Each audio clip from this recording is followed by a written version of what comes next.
Hey, what's going on everybody? My name is Rockies.Cinema, or you can just call me Hydra Rockies. And today we're going to be talking about Pubstompers versus competitive players, or, GB players in general. So the other day, probably about 2 days ago, maybe even yesterday, you guys saw What Grinds My Gears episode 2, where I was talking about the whole pub stomping community and how they think they're just the goats, and if they go to competitive, they think they're just amazing, and then they absolutely get dicked on. So I just wanted to go further into detail with that, just a normal commentary, not a What Grinds My Gears commentary. I don't want all the hypocrisy in it, so it's just going to be a normal commentary, my thoughts on pub stars and my thoughts on competitive players and that whole thing. So basically pub stars, pub stompers are people that go into a public playlist, domination, and they try to get the best gameplays possible against the kids that have no hands and all the really insane low-level players like, all the little kids that just hopped on the game, don't even know what Call of Duty is. They try to get, triple chem strikes, quad chem strikes, etc. And so that's basically what a pub stomper is. You guys already know what a competitive player is. It's basically, tournaments, and you play for rank, and you play for the competitiveness in Call of Duty, and you try to win, not smack, you just try to win.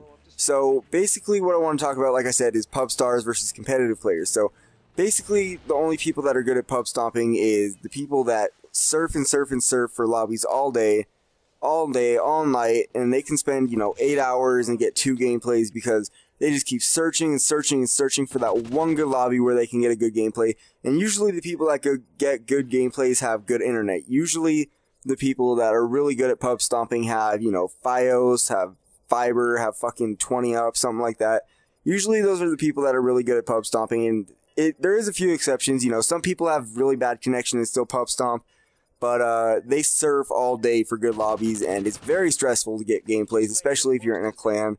Like, I know a lot of people in Doom, I know a lot of people in Carnage, and when they're going for gameplays, they get really stressed out because they can spend a whole day on the game, a whole 8-hour day, and not get one gameplay worthy of an upload on the clan channel, and it is very stressful, and it requires good internet, it requires a lot of patience, and you get very frustrated. So now if you go to competitive, same thing. A lot of the people that play that aren't playing LAN, they usually win because they have really good internet as well, but it takes gun skill. You don't have to search 8 hours. You can spend a lot more time playing competitive than you can pub stomping because the frustration factor isn't as much there.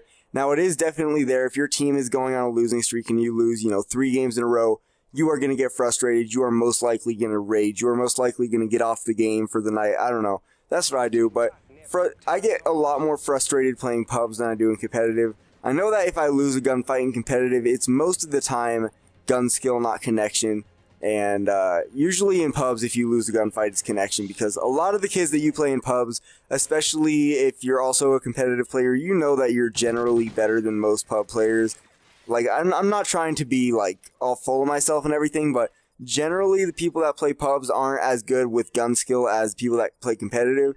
So if you lose a gunfight that you shoot first in pubs, usually it's all connection, because you might have a bad host, you might have a server that's all the way across the world, you might be playing with some European people, who knows.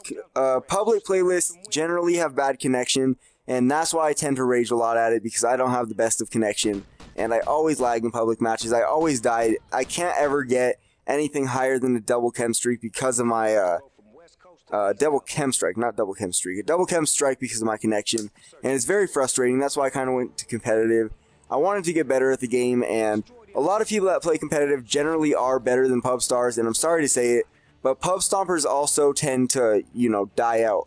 I know a lot of really good pub stompers that have actually quit pubs and went to competitive because they are frustrated, and because it's stressful, and because they just can't stand pubs and ghosts in general. So pub stompers don't last forever. Generally, if you hop into the competitive side of Call of Duty, you're going to be around for a couple years at least. I know that I used to pub stomp and I got out of it. I started playing competitive. It's way more enjoyable. And so I challenge you guys, if you're a pub player and you think you're a really good pub stomper, maybe go play competitive. If you guys are frustrated, if you guys are stressed out about gameplays, definitely just take a break. Maybe take a break for a week. Who knows? Maybe you'll get kicked out of your clan, but you'll find a way funner time playing competitive. and I can guarantee that for the most part. I don't know, it depends what kind of person you are, but I guarantee you that you will have fun playing competitive. And overall, in the competitive versus pub stompers, I would say that competitive always wins. So I'm Rockies.Cinema. Be sure to drop a like on this video if you guys enjoyed. Try to get 20 likes on this video. I'm Rockies.Cinema, and I'm out. Peace.